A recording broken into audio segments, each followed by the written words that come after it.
Ring workout part 1, and we're going to look at some rowing movements to try and help balance out the shoulder for more the sort of pushing exercises we're doing. And one of the key parts we're going to have in it is some horizontal rowing, so that we're going to be rowing in this plane rather than just in our pull-ups and our vertical positions, to try and balance out some of all that pushing we do in those pull-ups, to help balance out that shoulder. So we're working some of the posterior delt, we're working that shoulder blade retraction, and get those shoulders healthy in good positions.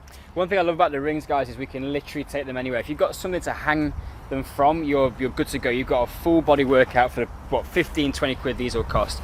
So we get to use these outside today. The sun's shining, and that's always a priority for us, but we still use these in the gym. So if you can get a set, you've got loads of options for your pulling work. We do so much pushing.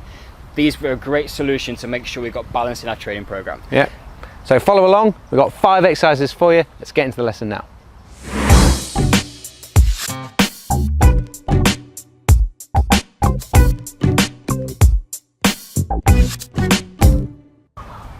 Okay, so the first exercise is going to be a bodyweight row.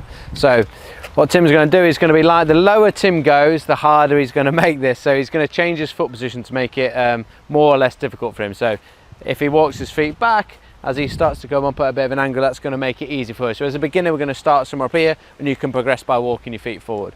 A couple of key points before we even get into the rowing movement is, he's got his abs tight like he's ready to take a punch, and his bum's on like he's squeezing a 50-pound note between his butt cheeks, and that creates that nice trunk and body alignment.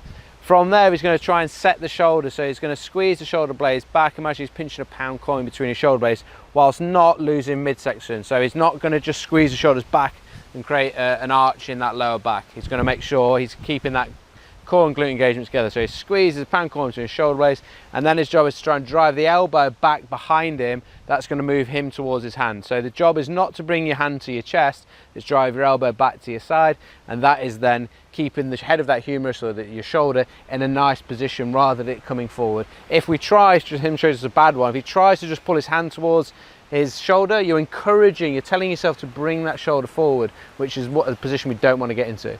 So he's driving the elbow back, as you finish on the gun and drives the elbow back, that shoulder stays in a nice position securely in the socket, and that is